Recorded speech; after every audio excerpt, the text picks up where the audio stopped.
Welcome to the Human Experience Podcast, the only podcast designed to fuse your left and right brain hemispheres and feed it the most entertaining and mentally engaging topics on the planet.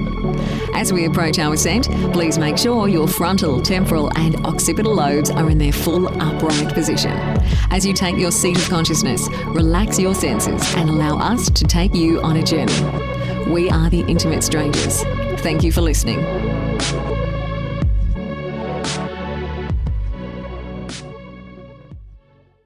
The human experience is traversing the realms of the mind-body connection as we speak to my guest, Dr. Gabor Maté. Dr. Maté, it's an honor, sir. Welcome back to HXP. Thank you. It's a pleasure to be with you again. Dr. Maté, your work has affected millions of people worldwide. Why do you think people connect so much to the language and the potency of your message? It's only that as a medical physician, as a doctor, I have the experience and the scientific knowledge and language to put into words and to explain in scientific language or medical language, something that people already know intuitively. So in a Western world, there's this separation between intuitive knowledge and what we call scientific knowledge. What I happen to know is that the teachings of intuitive knowledge about the mind-body unity and the inseparability of our emotional and spiritual lives from our physical existence has been proven by modern science and voluminous research. And I'm able to have access to that research and able to translate that to people. So really what people find themselves doing when they read my work or they hear me speak is that they recognize the truth of their own experience, and they have, because they need this in this world, some validation for their own experience. Now, ideally, people shouldn't have to have their experience validated by an expert. But in our world, which denigrates intuitive knowledge and the knowledge of the heart, it's helpful to people to have that knowledge confirmed by science. And that's, I think, what I do reasonably well. Yeah. I mean, why do you think Western medicine is so backwards in this regard? I mean, why do you think that more physicians aren't discussing this in this way? I mean, you say that Western medicine considers disease idiopathic, which means they don't know what causes it. I mean, why do you think this is? Well, Western science for hundreds of years now has separated mind from the body, and that's not strictly a function of science. That's really reflects the nature of the society that we live in. Because we do live in a society where human beings, for the most part, are considered to be considered to have utilitarian value. In other words, the value of an individual is defined by how much wealth they create for others or for themselves, or how much they consume, which is strictly a physical way of defining human beings. So the ideology of separating the mind from the body permeates this society, not just the medical profession, not just the scientific world, but the whole society. And medicine, being a part of this culture, reflects the general ideological perspective, number one. Number two, physicians are comfortable with quantifiable data such as laboratory results and X-ray results and imaging findings. They're not comfortable with issues that are emotionally uncomfortable. For example, trauma, which is a major factor in all illnesses as far as I'm concerned, especially mental illness, addiction, and so on, but also in physical illness like cancer, rheumatoid arthritis, multiple sclerosis. Even though the research shows the unity of mind and body, and the research shows the emotional antecedents of physical illness, for most physicians, given that their training doesn't touch upon that, that's very uncomfortable territory. And so they tend to resist or not to pay attention to that kind of research or knowledge, despite the fact that it's published in major medical journals and scientific publications. So it's that split that permeates the whole society that is also reflected in the medical profession. And also, of course, doctors are short on time, they're stressed people, very often themselves they're traumatized people. And so that, A, they don't want to deal with their own stuff, and secondly, to delve into the mind-body unity and to talk to people about their emotional lives in the context of physical illness, that demands time. And in modern medical economics, doctors don't have that kind of time. And also, there's one more thing, which is the very success of Western medicine. I mean, let's face it, my 91-year-old mother-in-law would have not have been alive for 6 years now, at least, or more, had she not had amazing heart valve surgery. And I know people who are brought back from the brink of death by the successes and amazing achievements of Western medicine. And just because we're so very successful with those physical modalities, we tend to ignore the other part of it. Now, most disease is not amenable to these heroic interventions, but we tend not to recognize that because where we are successful, we're so spectacularly successful. Right.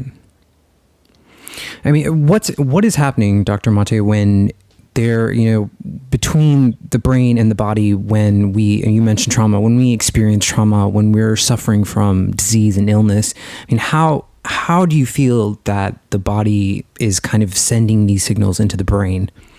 Well, it's really very simple.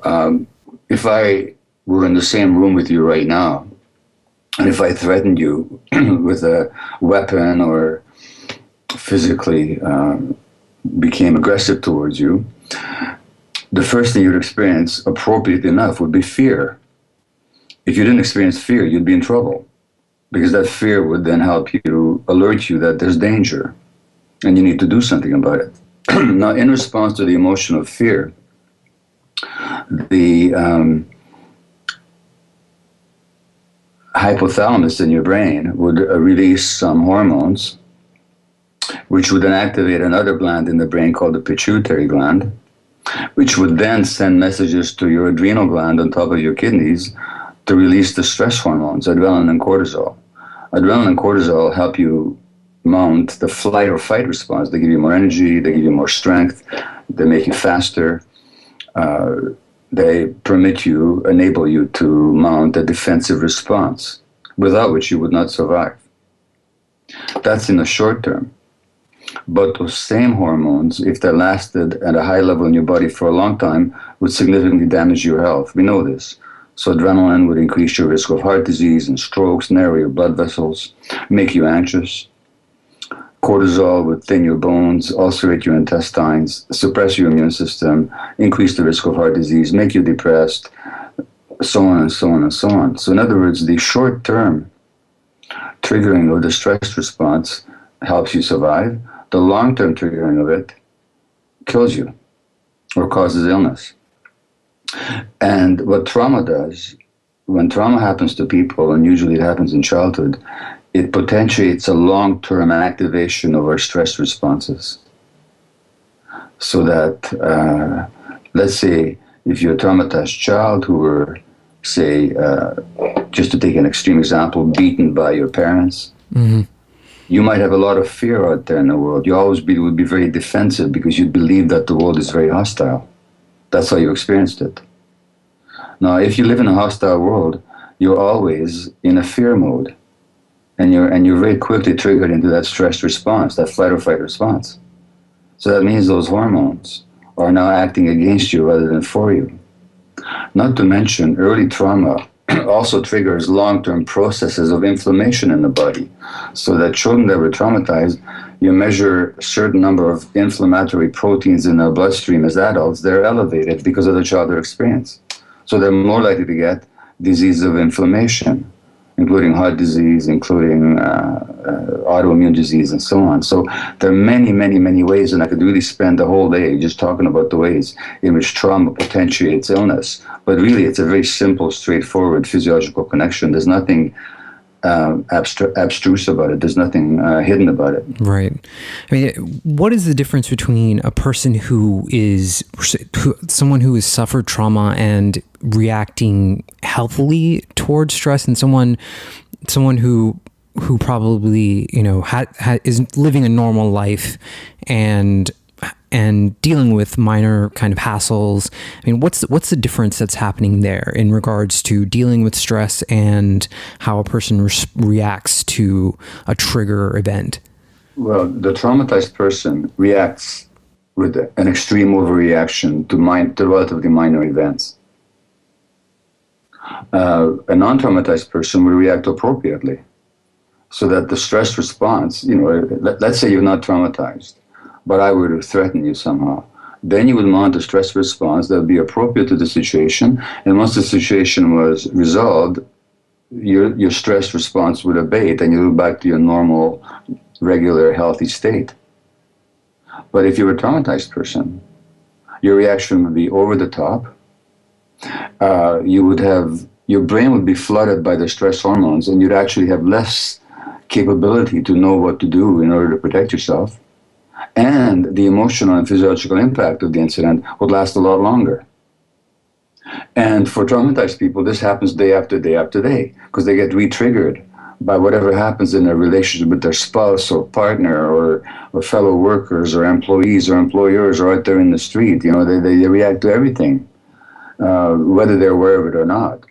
They react to everything in a way that is beyond the needs of the actual situation, and lasts a lot longer than the situation. So they're constantly under stress, whether they recognize it or not. And often they don't, because when you're used to stress, a stress state feels normal to you. So you don't even know that you're being stressed. Yeah, it's very intriguing. I mean, you also discuss who gets sick and who doesn't isn't accidental. Can you expound on that a bit? Well, in my book, When the Body Says No, which explores the stress-disease connection, I interviewed a lot of people, and I also, with illnesses, and I also drew upon my own clinical experience as a physician and a palliative care doctor. And truly, over time, you get to notice that, especially when you're as a family physician, as I was, you get to see people before they got sick. And you get to see whole families. See, the specialist only sees people after they're sick. No healthy person goes to a specialist. So that the specialist never sees them in their pre-disease state, whereas I did.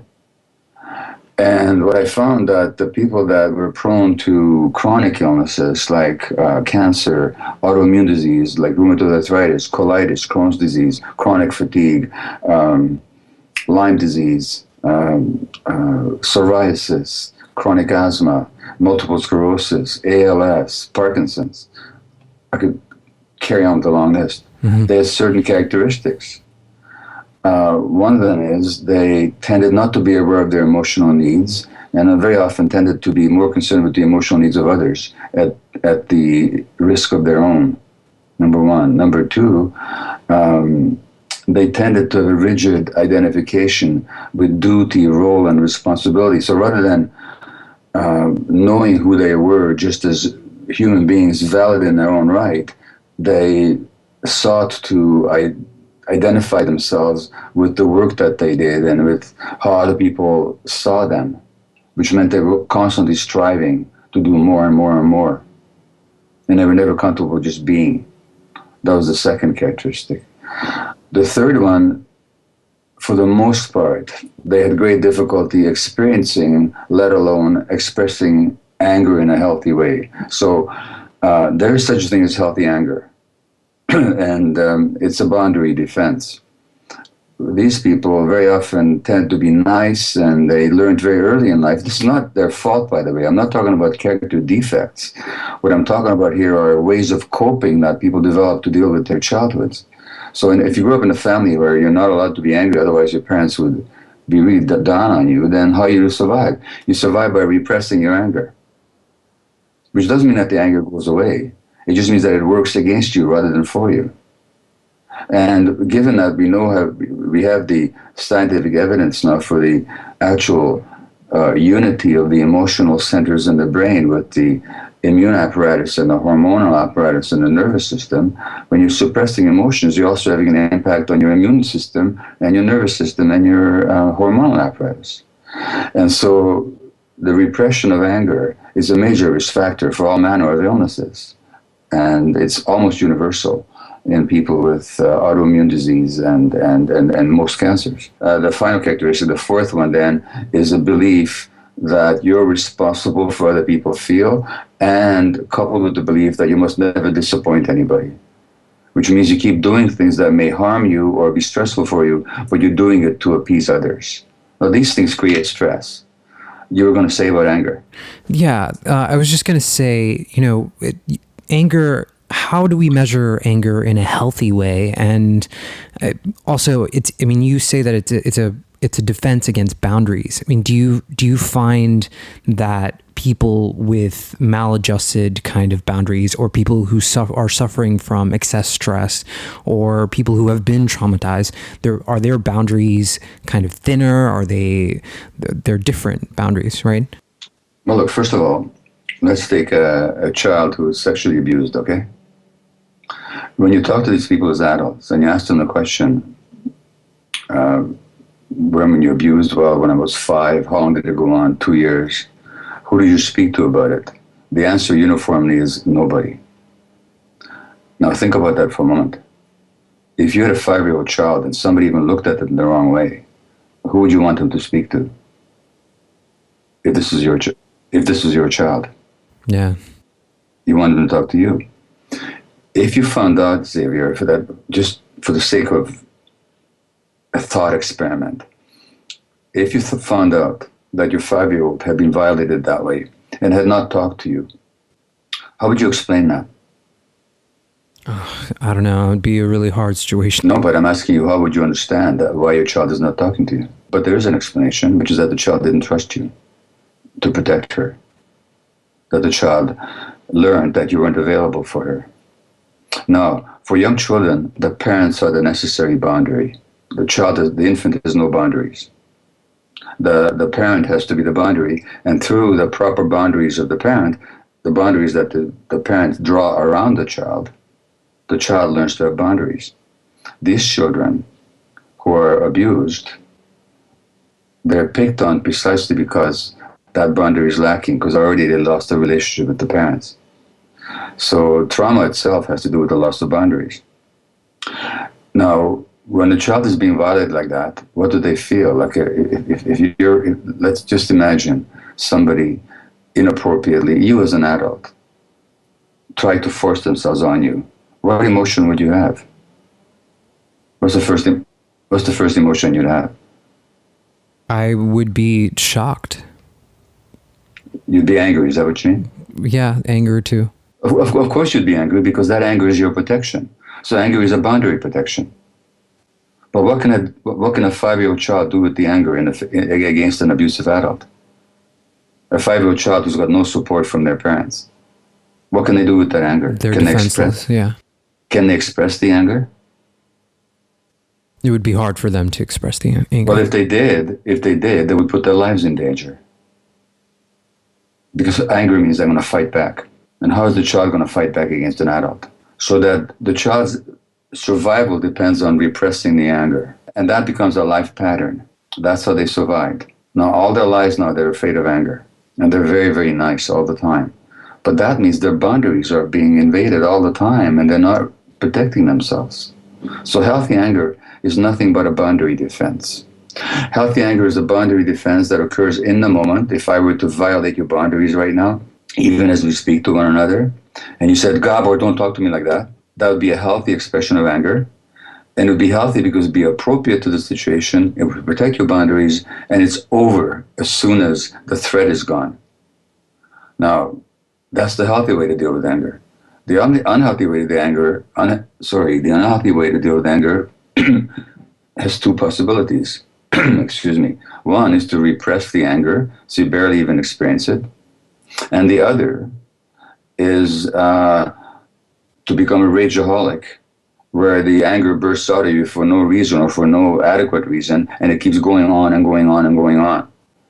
And both the person who represses anger and both the person who is a rageaholic, where the anger is volcanic, they're both at risk for health. In the first case, for cancer or autoimmune disease. In the second case, for heart disease. Because both the repression or the volcanic eruption of anger have significant impacts on our immune systems and our cardiovascular system. And you've measured this. You've studied this through your patients and. Well, not only I've studied it. There's been thousands of research papers on these relationships. It's not scientifically difficult. I mean, again, if you understand that human beings are unified entities where the emotions and the hormones and the nerves and the cardiovascular system and the immune system, these are all aspects of our survival mechanism, then how could they possibly be separated? And how could it be possibly imagined that when something occurs in one aspect of that system, that wouldn't have affected the other parts of the system? Now, this also means that when people get diagnosed with a condition, say multiple sclerosis or rheumatoid arthritis, the condition does not exist as an abstract, isolated entity by itself. It reflects the life of a person and that person's relationship to themselves. And that means that the diagnosis need not be a chronic jail sentence or a death sentence. Depending on how the person is helped to deal with it, if they're brought to understand that these lifelong emotional patterns do have an impact on their physiology, and by changing those patterns, they can actually alter the physiology in a healthy way, it means that multiple sclerosis can actually be greatly mitigated or even reversed. And I've known many examples of that. Even more fatal diseases like ALS. I know people who've survived that by changing their relationship to themselves. I'm not saying it's easy, nor am I saying that everybody can be cured, but I'm saying that millions and millions and millions of people could lead much healthier lives if this basic scientific awareness somehow was infused into medical practice. But it isn't. And the word trauma is not even mentioned in medical schools for the most part. So, the core message here is that disease represents how we are living our lives. Yes, and some aspects of that are obvious, like if you smoke or if you're a poor person with poor job prospects and you live in a highly polluted area, we know you're going to die much earlier than somebody who's wealthy, doesn't smoke, and doesn't live in a polluted area. So those things are obvious. The part that is largely unknown by my profession is that how we relate to ourselves emotionally on a day-to-day, moment-by-moment basis also has a huge significant impact.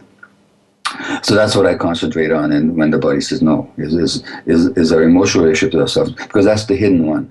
The book, when it originally came out in Canada, the subtitle was, "So When the Body Says No, the Cost of Hidden Stress." Mm-hmm. And that to me is a more accurate title. The American subtitle is "Exploring the Stress-Disease Connection," which is not inaccurate, but the Canadian subtitle, "The Cost of Hidden Stress," is really what I'm trying to say, is that these daily, chronic, unconscious stresses that we create for ourselves unwittingly because of our childhood programming, they're the ones that undermine our health, and they need to be addressed. Going back to boundaries, and I appreciate the wisdom in your words, but going back to boundaries here, and you talk a lot about how people who have suffered have difficulties saying no, and there are impacts of not saying no. I mean, how can we be better at kind of recognizing our boundaries and when to say no? Well, let me ask you a simple question, if that's okay with you. If you go back over the last week in your life, and I don't know you personally, so I don't know how you live or what degree of awareness you bring to every moment. I know you've done a lot of work that I get from your words, so maybe this is not an issue for you, but let me just ask you this. In the last week or the last 2 weeks, were there times when there's a no in you that wanted to be said, but you didn't say it? I mean, I'm pretty good at saying no. I've definitely not always been good at saying no. Okay, no. Okay, so when you don't say no, what is the impact? When you don't say no, I'm not saying no. There's a direct emotional effect, and it weighs heavily, and I start to think about that event, and I replay it over and over in my mind, and I start to really worry about why I didn't say no, why I didn't speak up.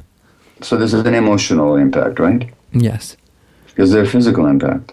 Yeah, it's a heaviness, and it's like a gut type feeling. And that heaviness reflects activity in your nervous system and in your intestines. In other words, the not saying no is a direct physiological effect. Now, and you are even aware of it. A lot of people are not even aware that they're doing this. So the impact is all the heavier.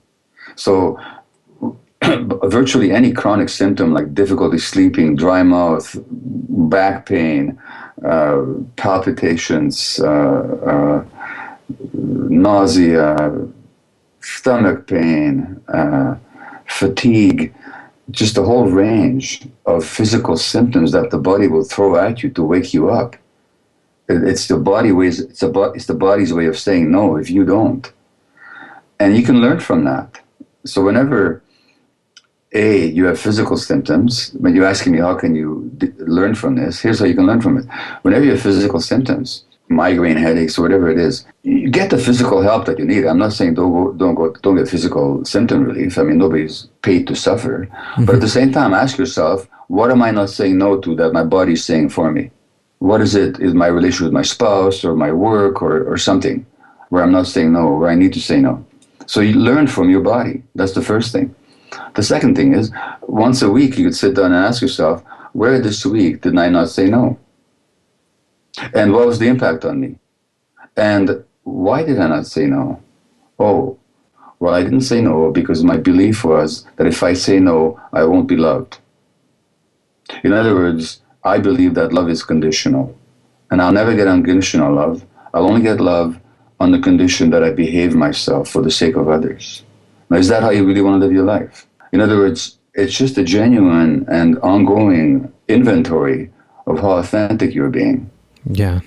And your body will give you signals, and you yourself can do that kind of self-examination. Those are two very simple ways of learning.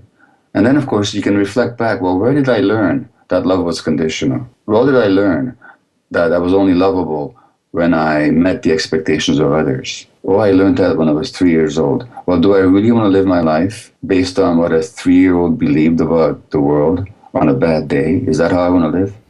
So it's not that difficult, but it does take conscious attention. Yeah.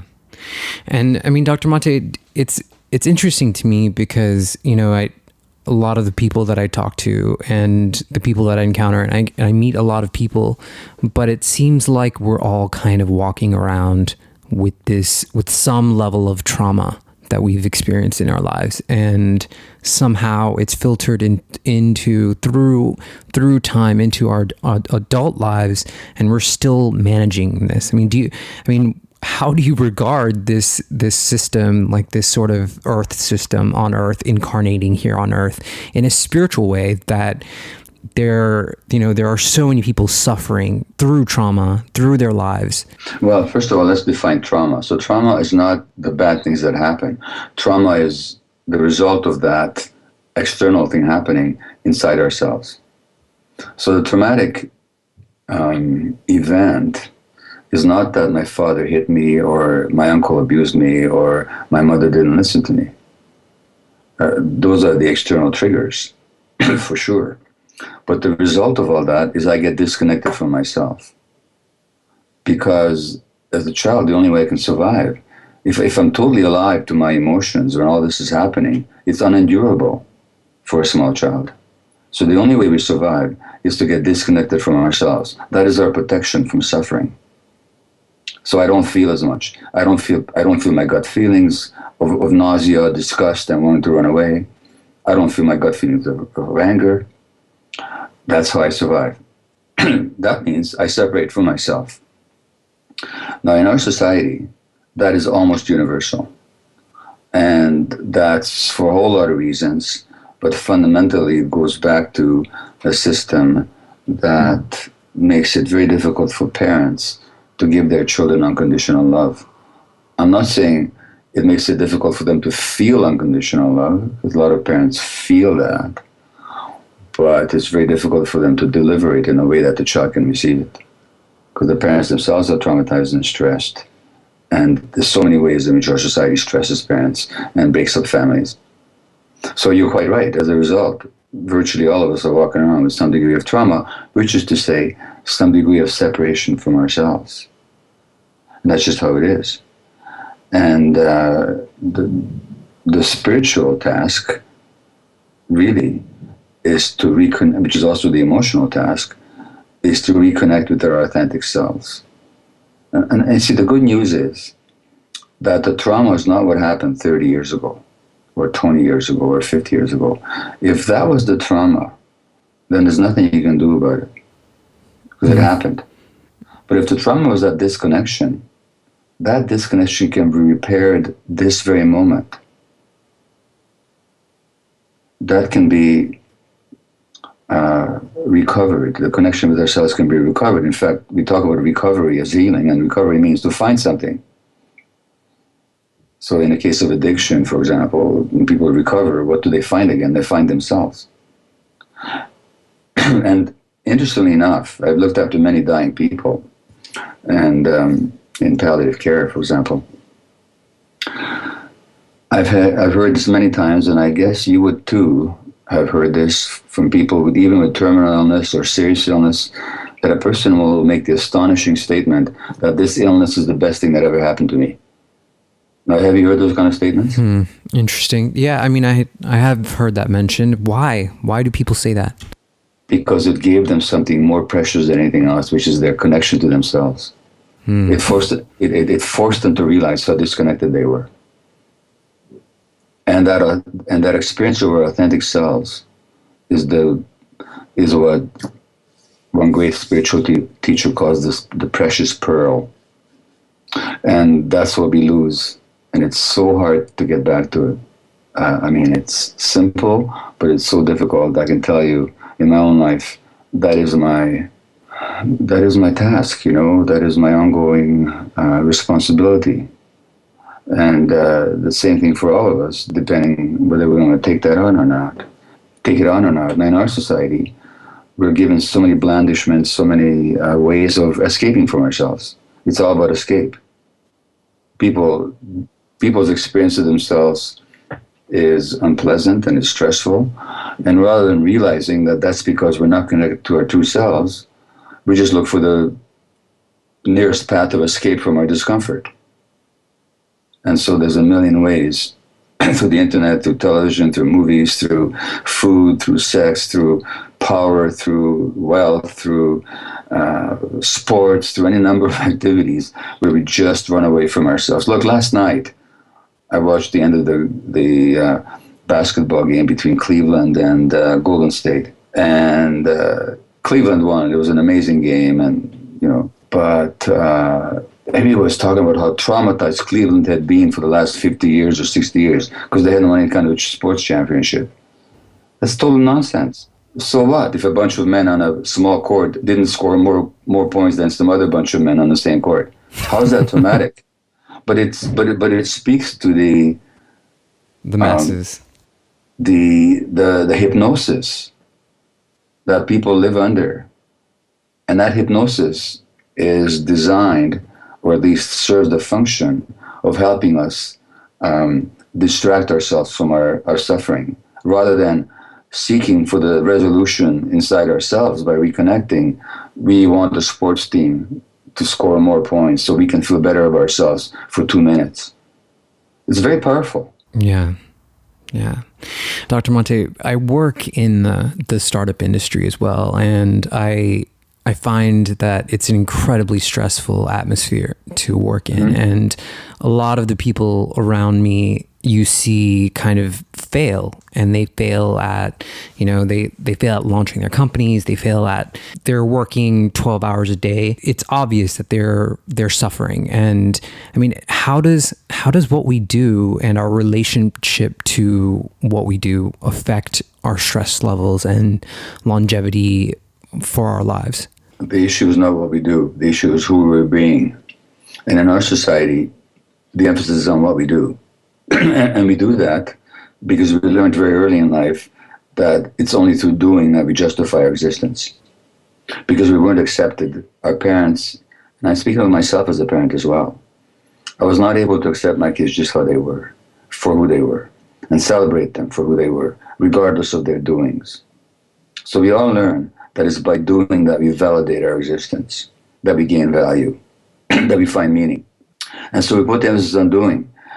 And I'm telling you something, no amount of doing, even if you succeed, will ever give us that meaning. I know that personally. It doesn't matter how many hundreds of thousands of copies of books I've sold, or how many standing ovations I get, or how many people thank me for helping them somehow in their lives. That does not give me meaning or validation. There's a temporary excitement about it, perhaps, but in the morning, I still wake up, if I'm in that mood, with that same sense of meaninglessness and purposelessness. So I know that success doesn't give it to you. The people haven't had success yet. They think that if I'm only be successful, I'd be okay. The reason is that we'll never get that connection to ourselves or to reality or to truth through doing. It's not a question of doing, it's a question of being. And that, of course, is the spiritual quest of connecting with being in our lives. So, the conversation, we can talk about the physical aspects, the physiological aspects, the emotional aspects. Ultimately, it does come down to our capacity to be rather than to do. And when we're okay with our being, then what we do doesn't become so important. It doesn't become the testing ground on which we measure our value. And you're referring to being the authentic self. That's what I'm referring to. So it's intriguing. I mean, you cover in your work, you talk about caregiver stress, and I want to cover this a little bit. You talk about how the child feels the pain of the mother. I mean, how does that happen? How does that work? Children are narcissists. By that, I mean nothing negative. I mean simply that they make everything about themselves. That's just the child's natural response. When the mother suffers, the child immediately believes that it's because of them, the child, and that it's their responsibility to fix it. So the way they need the mother. And if the way they can engage with the mother is to try to make the mother feel better somehow, or the father for that matter, then that becomes their lifelong pattern. Now they become chronic caregivers. That's called the parentification of the child. It's a reversal of roles that happens for a lot of kids. And that reversal of role, as the great British psychiatrist John Bowlby pointed out, is almost inevitably a source of pathology in a child later on. So that, again, what we're talking about is not mistakes that we make or character faults. We're talking about coping mechanisms. So that taking care of the parent, let's say in an alcoholic home, becomes almost automatically the responsibility of the child.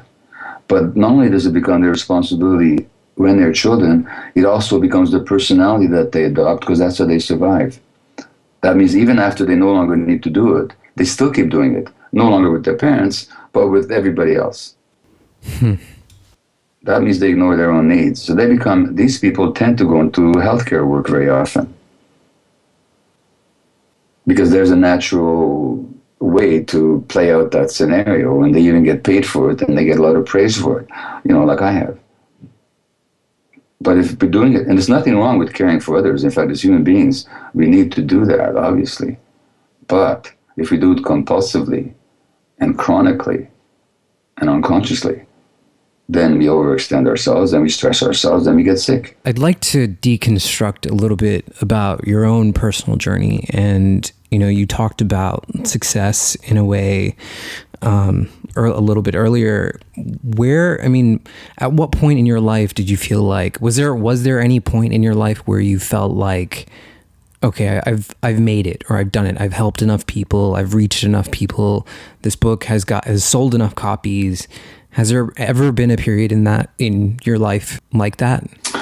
Well, let me take a moment with that question. I can answer that on 3 levels that occur to me right now.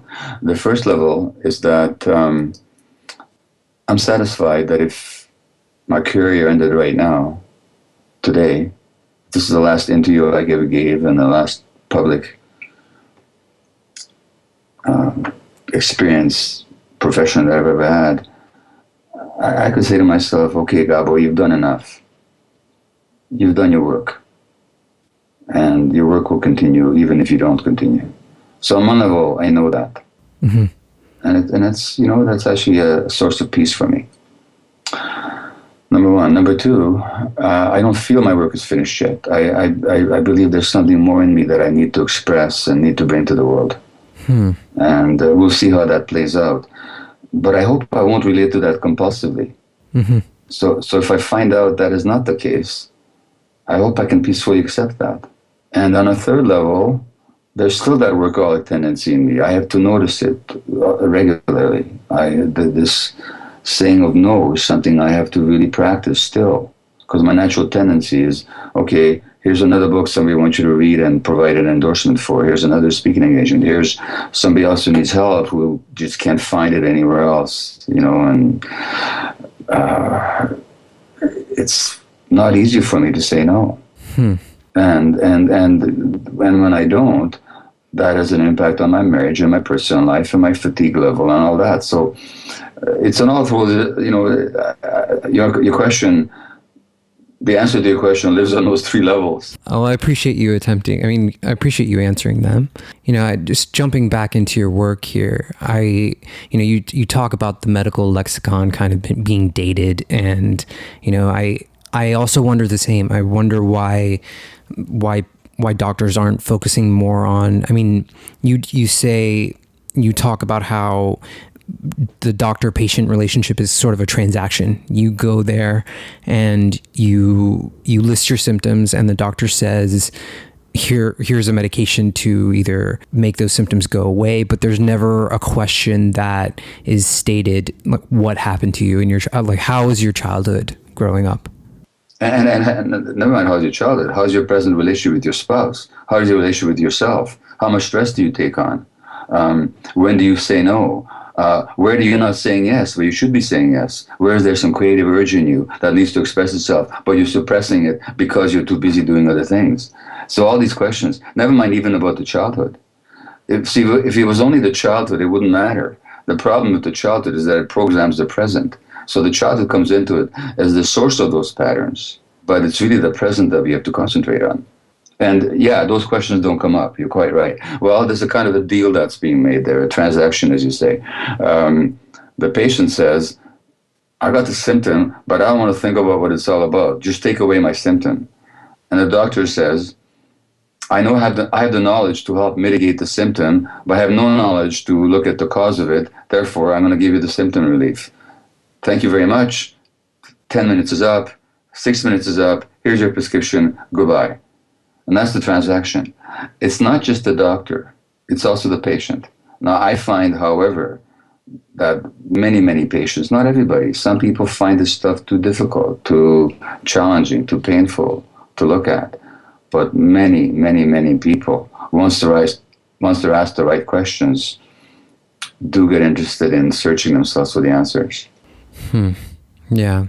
A friend of mine works he calls himself a transition specialist. He works in addiction, and he goes to these clinics, and he talks to people who are addicts and helps them.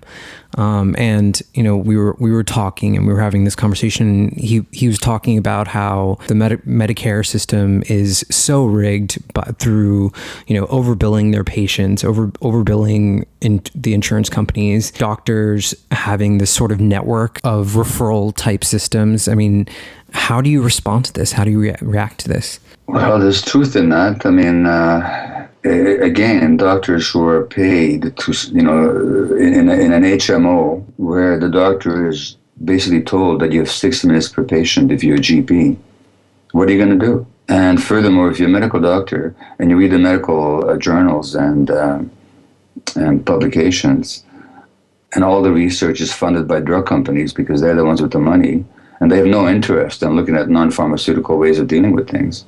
Why would they? That's not where their profits are.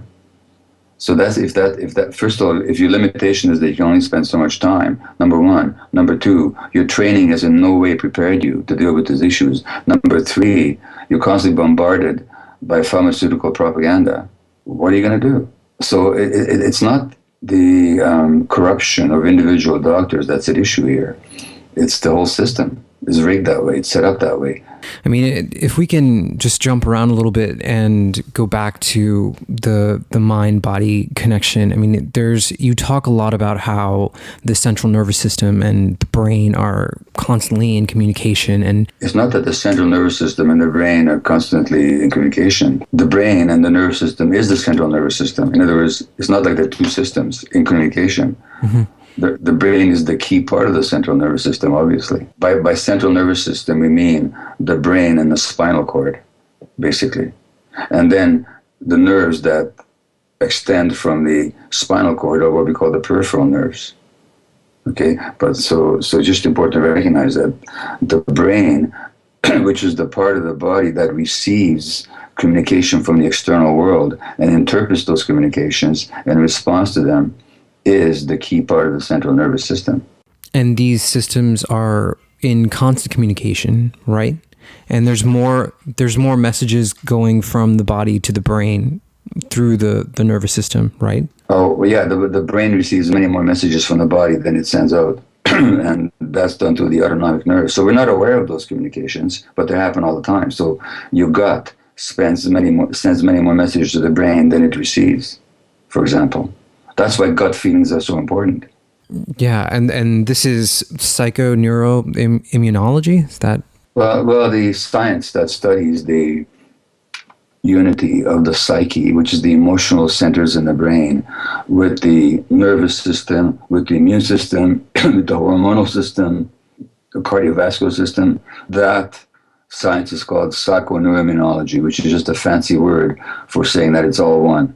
So, Dr. Maté, I mean, we're about to wrap up here in a few minutes, but I mean, what do you think that, either a person can do with their lives, someone who may be listening to the show and is experiencing stress and is starting to recognize that they are struggling with stress? What is the single most important thing that they can do to better their lives?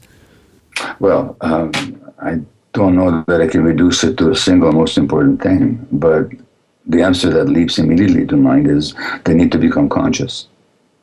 Because these patterns that we automatically play out, these childhood scenarios that we keep reenacting and reenacting and reenacting, they're done unconsciously, not deliberately, not through our fault, and not even through the fault of our parents, because they did their best given what they had. They just multi-generationally transmitted patterns of trauma that we keep then manifesting in our lives. And we need to become conscious of how we do that and when we do it and why we do it. So the gaining of consciousness is the is the key. In the Bible, the Proverbs, it says the beginning of wisdom is the getting of wisdom. In other words, we have to wake up. So the very fact that somebody might hear this conversation and they might realize that, oh, I've been caught in these patterns. I see some of that in myself. That's the beginning of it. Now then, they have to go out and deepen their consciousness. How do they do that? Well, I hope some people will be inspired enough to read my books on addiction or stress and health or whatever. There's a lot of information in there. Or they find, and they may then do the research for themselves. And they may start asking themselves once a day, where did I not say no today, where I needed to? Where did I not say yes today, where I needed to? What is the impact of my not saying no? Just the same questions I put to you before. Right. What is my body telling me? What kind of symptoms, what kind of messages my body's sending me? In other words, it takes awareness and paying of attention. It takes the making of a decision that I matter and my health matters. And if something matters, I'm going to pay attention to it and not just keep living my life unconsciously and hoping that everything will turn out okay. Yeah, it's so profound. Just the simplicity of it, and that you have done all of this work to kind of bring this to the forefront and at least give people, a resource to go to with your books and your writing. It's amazing, and it's truly great to hear someone actually discussing this. Well, thank you, and people can hear more of that without any charge whatsoever, simply by finding my lectures or public talks on YouTube. People keep posting these on YouTube, and I don't post them, but they're on there, and lots of people find them of benefit. Just to my website, people can find them, or just going to YouTube, they can find them. In other words, and not just me, there's lots of other, I don't say lots of other people, but there are other people delivering this kind of message. You know, Peter Levine on trauma, Bessel van der Kolk on trauma, Joan Borisenko on stress. Lots of people now, relatively speaking, compared to a little while ago, are now bringing this information to the forefront. So, you know, there's lots of good information out there once people start looking. Yeah, Dr. Maté. And on that note, what is your website? How can people get to your website? www.drgabormate.com. Dr. Maté, sir, thank you so much for being here again. And I really, really appreciate the wisdom in your words. Thank you so much. Thank you for the interest in my work. Thanks a lot. This is The Human Experience. We will catch you guys next week. Thank you so much for listening.